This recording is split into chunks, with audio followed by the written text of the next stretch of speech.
Hi friends, இன்றைக்கி நாம் ரொம்ப டேஸ்டியான பசங்களுக்கு பிடிச்ச பாஸ்தா, அதாவது வீட்லேயே நாம் எப்படி செய்யறதுன்னு நம்ம பார்க்கலாம்.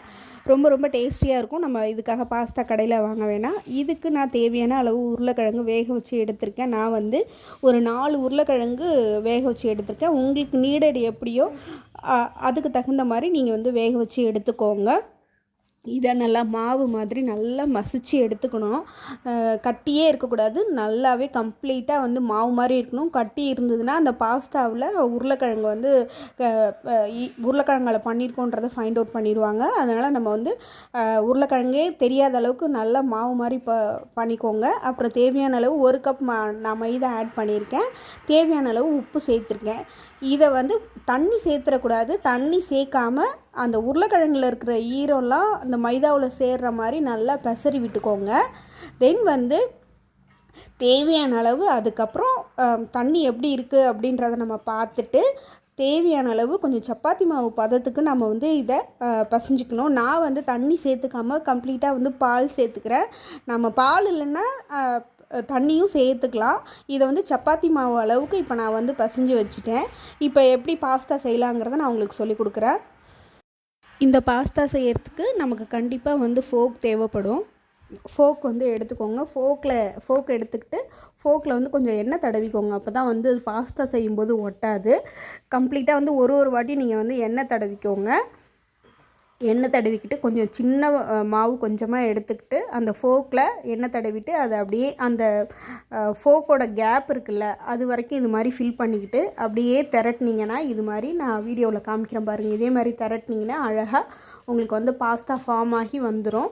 இதே மாதிரி எல்லாத்தையுமே நம்ம கம்ப்ளீட்டாக எடுத்துக்கலாம். நல்லா பார்த்துக்கோங்க. இன்னொரு வாட்டி ஃபோக்கில் எந்த அளவு நீளம் இருக்கோ அந்த அளவு மாவு கொஞ்சம் எடுத்துக்கிட்டு நல்லா மெலிசாக தட்டிட்டு அதை அப்படியே நம்ம திரட்டணும். வீடியோவில் இருக்கிற மாதிரி திரட்டி கொடுத்தோம்னா அப்படியே வந்துடும், பாஸ்தா ஷேப்புக்கு வந்துடும்.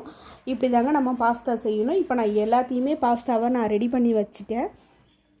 ஒரு பக்கம் நான் அடுப்பில் வெந்நீர் நல்லா கொதிக்க வச்சுருக்கேன். இது கொதிச்சிருச்சு, வீடியோவில் உங்களுக்கு தெரியல.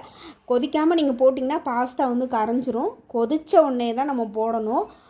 இது எப்படி வெந்துருச்சுன்னு நம்ம கண்டுபிடிக்கணும்னா, இப்போ வெந்துட்டுருக்கு, மேலே வரல பாருங்கள்.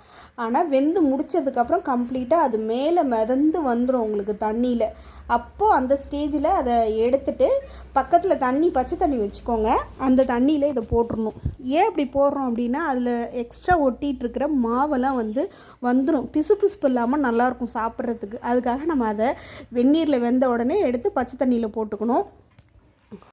இப்போ பாஸ்தா ரெடி பண்ணிட்டோம். இப்போ பேனை ஹீட் பண்ணி ஆயில் ஹீட் ஆன உடனே வெங்காயம் கட் பண்ணி வச்சுருக்கிற வெங்காயம், குடமிளகா இருந்தால் கூட நீங்கள் போட்டுக்கலாம். போட்டுட்டு tomato sauce, green chilli sauce, அப்புறம் சோயா சாஸ் 3மே நான் சேர்த்துக்கிறேன்.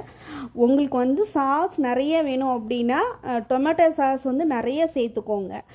எந்த அளவு டொமேட்டோ சாஸ் சேர்க்குறீங்களோ சேம் ரேஷியோவில் சில்லி சாஸ் சேர்த்துக்கோங்க. சோயா சாஸ் 1 டேபிள் ஸ்பூன் இல்லைன்னா 2 டேபிள் ஸ்பூன் சேர்த்தா போதும். இப்போ நாம் இதில் உப்பு கண்டிப்பாக சேர்த்துடக்கூடாது. நல்லா அந்த சோயா சாஸ், சில்லி சாஸ், அப்புறம் நம்ம ரெடி பண்ணி வச்சுருக்கிற பாஸ்தா எல்லாத்தையுமே போட்டு நல்லா ஹை ஃப்ளேமில் வச்சு உடனே இமீடியட்டாக சிம்மில் வச்சு ஒரு மூடி போட்டு நம்ம மூடி வச்சிட்டோம் அப்படின்னா பாஸ்தா உங்களுக்கு ரெடி ஆகிடும். இப்போ பாஸ்தா ரெடி ஆகிடுச்சு. இதில் தண்ணிலாம் ஊற்றிடாதீங்க, உப்பும் போடாதீங்க. ஏன்னா சோயா சாஸில் ஆல்ரெடி உப்பு இருக்கும்.